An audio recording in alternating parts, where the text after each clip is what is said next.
Denied service for being black. She turned the tables in 7 minutes and fired them all. Monica Ellis, CEO of Ellis Tech Enterprises, walked into her local bank with a calm, confident stride. Dressed in a sharp navy suit and carrying her briefcase, she was ready to make a large corporate deposit. The bank manager, a middle-aged man with a smug expression, barely glanced at her. I need to deposit a corporate check," Monica said politely. The man froze, scanned the check, and then looked her up and down. "I'm sorry, you can't do that here," he said, his tone condescending. "We need the authorized representative to come in." Monica blinked, taken aback. She had deposited checks here hundreds of times, but today the look in his eyes, one that silently judged her because of her skin color, made her blood boil. A line of customers watched the interaction. Some looked uncomfortable, others indifferent. Monica felt a mix of embarrassment and rage. She left the bank, quietly calculating how she would handle the situation, and she wasn't going to let this slide.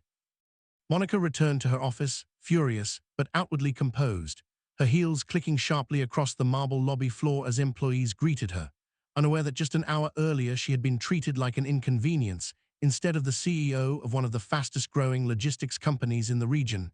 And as the elevator doors closed, her reflection stared back at her, calm face, controlled breathing, but eyes burning with humiliation and anger she hadn't felt in years. Reminding her of the early days when investors dismissed her pitches, landlords refused her office leases, and competitors assumed she was merely an assistant rather than the founder. And she had promised herself back then that once she gained power, money, and influence, she would never allow such disrespect to shake her again. Yet the memory of the bank manager's condescending smile replayed in her mind, his tone dripping with suspicion as he questioned the legitimacy of her business. His unnecessary insistence on additional verification, the way security hovered nearby as if she might attempt something criminal, all because he had decided, within seconds, that a successful black woman walking into his branch couldn't possibly belong there. And the worst part was how familiar the situation felt despite all her success, because prejudice didn't care about bank balances or corporate titles.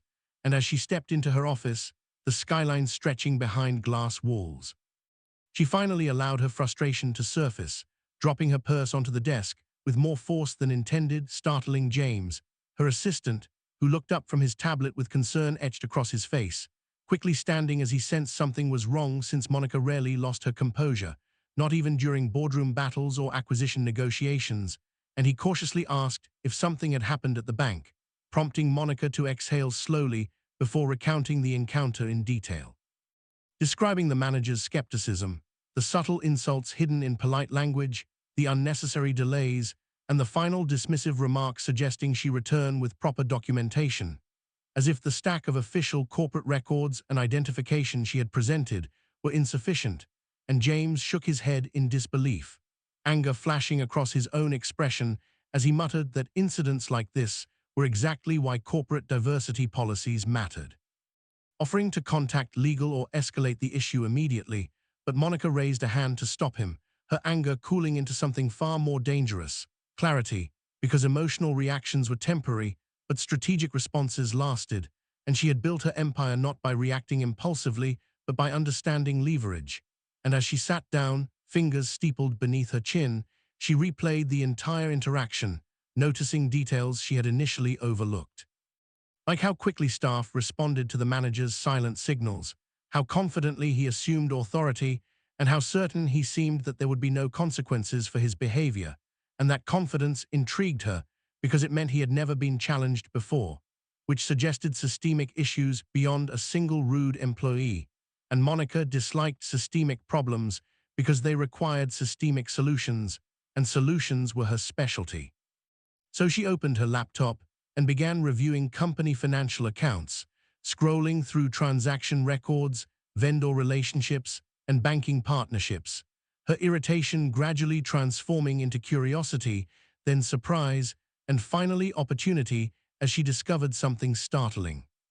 The very branch she had visited managed all corporate accounts for her company nationwide, meaning payroll operations, vendor payments, and expansion financing flowed through that office. And suddenly, the encounter felt less like an isolated insult and more like a strategic vulnerability she hadn't noticed before, because her company's rapid growth meant financial partnerships had expanded automatically, handled by accounting teams without executive oversight. And no one had flagged that such critical financial control was centralized within a single regional branch overseen by someone who clearly lacked professionalism and cultural awareness. And Monica leaned back in her chair, considering the implications, knowing that businesses thrived on relationships, but relationships required respect. And if respect didn't exist, contracts could always move elsewhere. And as she processed this realization, memories surfaced of her company's earliest struggles when banks refused startup loans, forcing her to bootstrap operations from savings and personal credit, proving success without institutional support. And now, years later, the same institutions benefited from the company they once ignored, earning fees and prestige from managing accounts worth hundreds of millions, yet somehow still treating her like an outsider. And that irony sharpened her resolve, because this wasn't just about personal offense. It was about accountability, and Monica believed consequences taught lessons more effectively than complaints ever could. So when James cautiously asked what she planned to do, she simply smiled, the kind of calm, deliberate smile employees recognized as the prelude to decisive action, telling him she would handle it personally, because public scenes or angry emails would accomplish little.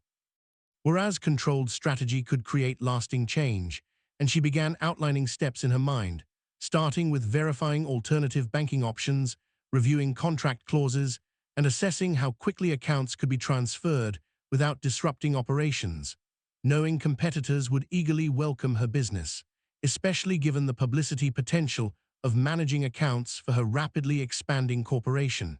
And as she typed notes, she imagined the bank manager's expression if he discovered that his branch's largest corporate client was the very woman he had dismissed hours earlier, the realization dawning too late to undo the damage.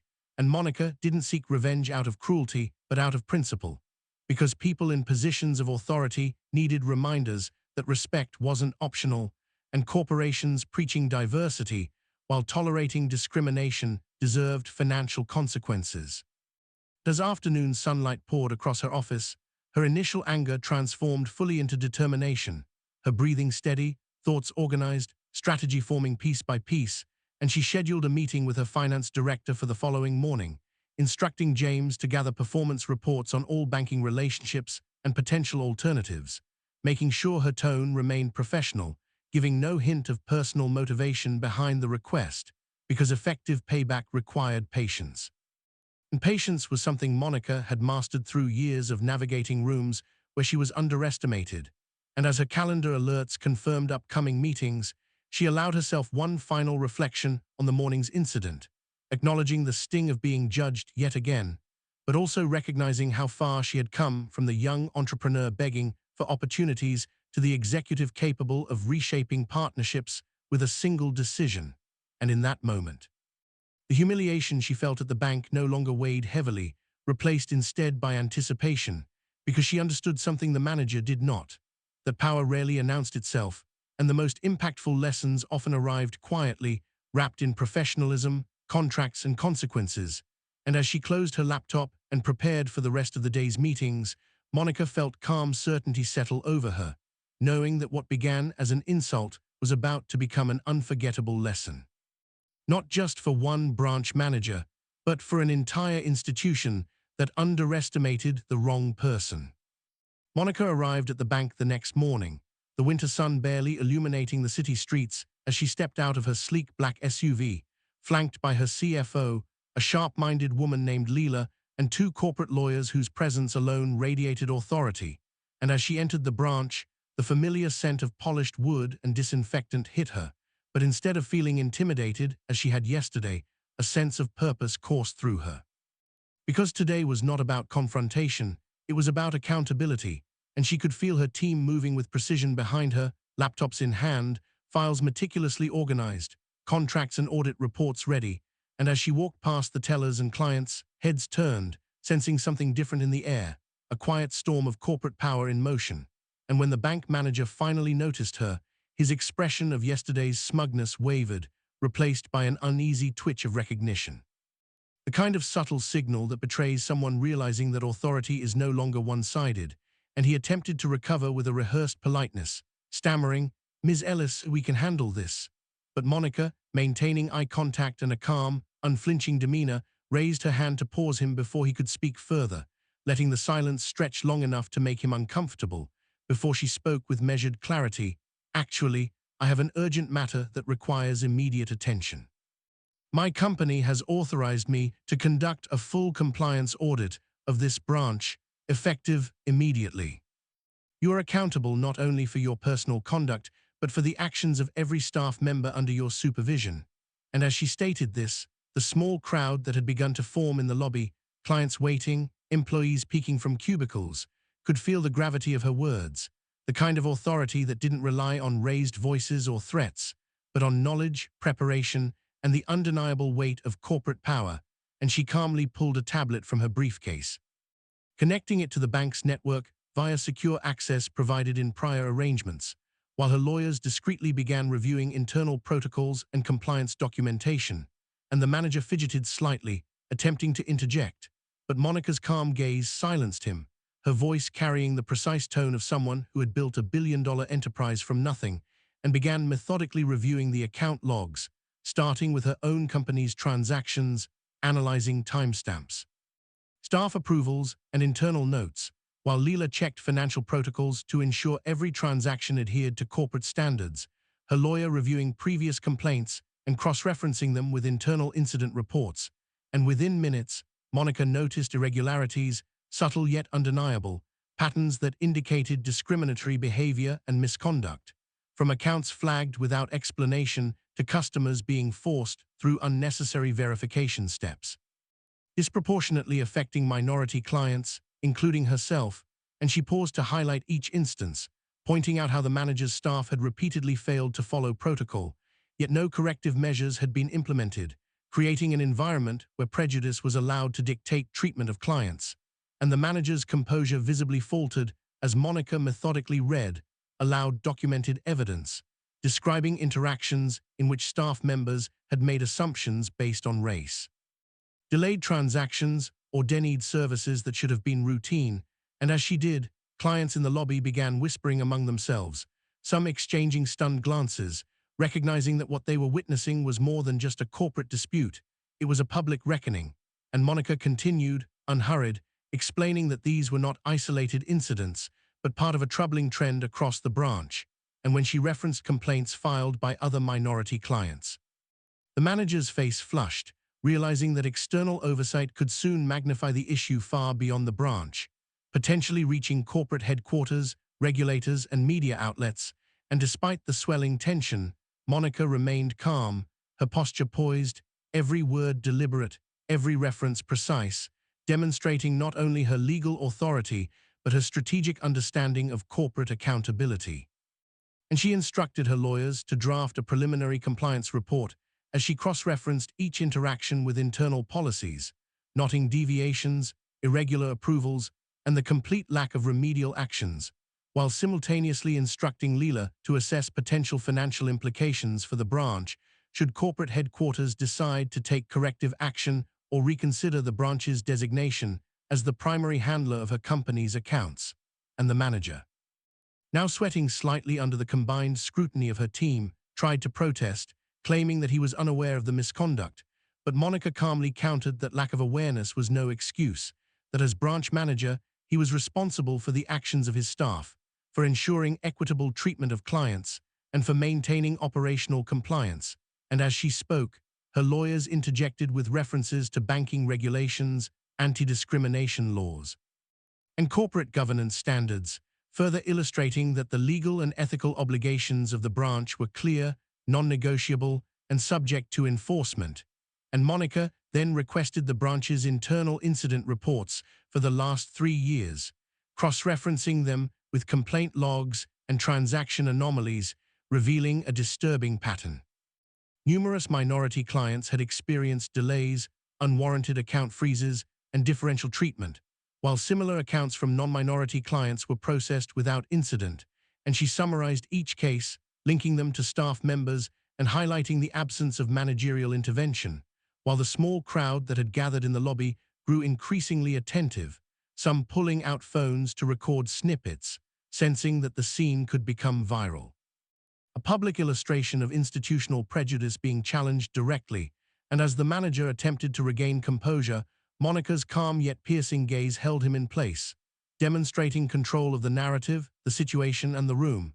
And then she transitioned seamlessly into a strategic assessment, explaining that such misconduct, if left unchecked, posed legal risks, reputational damage, and financial consequences for the bank, and that her company, which relied heavily on this branch for corporate operations, had every right to reconsider its relationship, with options ranging from internal remediation to shifting all accounts to another financial institution if corrective measures were not immediately enacted.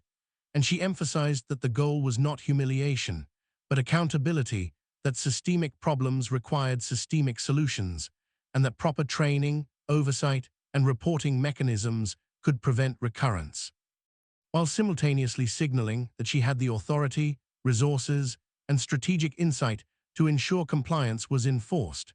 And as she outlined corrective steps, she noticed the manager shrinking in place, the arrogance replaced by the subtle fear of consequences, and she concluded by summarizing the audit findings, presenting a concise report of discriminatory behavior, protocol breaches, and potential legal liabilities, while calmly stating that she expected corrective measures to be implemented immediately, with updates provided to corporate headquarters and her legal team. And by the time Monica, Leela, and her lawyers left the branch, the lobby was silent except for murmurs of astonishment, staff staring in disbelief, the manager pale and shaken, realizing that the woman he had underestimated yesterday was not only powerful but methodical, prepared, and unstoppable. And as Monica stepped back into the SUV, her team exchanging satisfied glances, she allowed herself a small smile, knowing that today was not just a confrontation, but a decisive demonstration of authority, leverage, and accountability, and that the lesson delivered within those walls would ripple far beyond, teaching the bank that respect, professionalism, and fairness were non-negotiable, especially when faced with someone unwilling to be underestimated. Monica's heels clicked decisively across the polished marble floor of the bank branch as she returned that afternoon, the late sun casting sharp reflections off the glass doors, and the tension in the air was palpable even before she reached the manager's desk, because news of the previous day's audit had clearly spread among the staff, whispers and uneasy glances following her every movement, while the manager himself attempted to maintain a veneer of composure, his earlier smugness replaced with the rigid posture of someone suddenly aware that his authority was fragile and under scrutiny.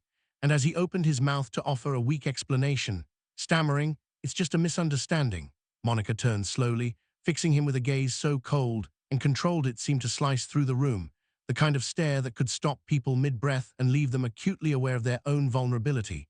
And she repeated each word deliberate, "Misunderstanding. Let me remind you, your bank is a corporate partner of my company. I have the authority to terminate this partnership immediately." And the words hung in the air, heavy and unyielding, while the employees shifted uncomfortably, some nervously fidgeting, others glancing at their phones as if hoping the situation could somehow be deflected. And Monica's legal team, impeccably prepared and efficient, immediately took action, spreading across the room to set up laptops, pull up templates, and cross-reference the audit findings with corporate contracts, drafting formal termination notices and evidence-backed reports with lightning speed, the precision of their work underscoring the seriousness of the situation. And within 7 minutes, what had started as a tense confrontation escalated into a crystal-clear reality. The branch manager and his staff faced immediate consequences, their actions documented and undeniable, their excuses irrelevant in the face of corporate and legal authority. And Monica paused deliberately, allowing the silence to stretch long enough for every person in the branch to absorb the magnitude of what was unfolding, letting the tension and shock saturate the room, the way a masterful orator allows the audience to feel the weight of each word before delivering the final, unassailable point. And then, almost imperceptibly, she smiled, a small, controlled smile that carried both authority and a subtle satisfaction, because she had turned humiliation and injustice into leverage, power, and accountability. And she spoke again, her voice steady and unwavering, "Gentlemen, I do not tolerate misunderstandings, but I do value accountability. Effective immediately, all staff involved in yesterday's incident are terminated." And the words reverberated across the branch like a hammer striking steel, causing audible gasps to echo through the lobby as employees froze mid-motion, their mouths opening in disbelief, some attempting to formulate protests or explanations. But the sheer presence of Monica, combined with the weight of her legal team, her corporate authority, and the meticulously documented evidence, rendered argument impossible.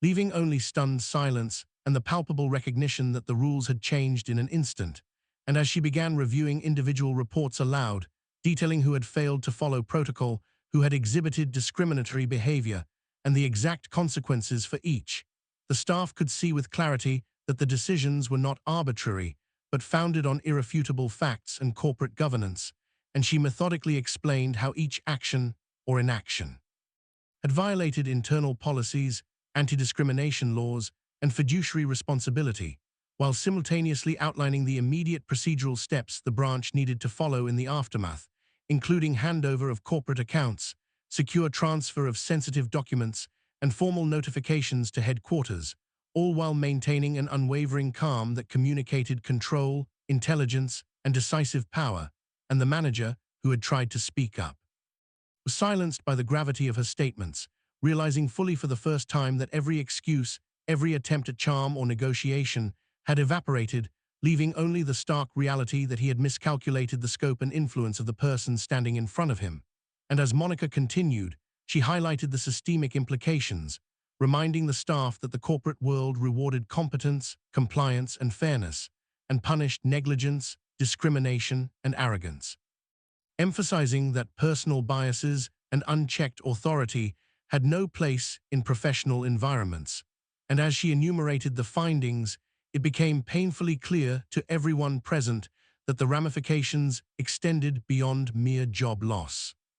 Reputations were damaged, careers abruptly halted, and the credibility of the entire branch was under scrutiny, while the clients in the lobby, who had begun to gather at a distance, witnessed the unfolding of accountability in real time, some silently recording on their phones, others exchanging incredulous whispers about how a single person, armed with knowledge, preparation, and determination, could dismantle an entire organizational facade.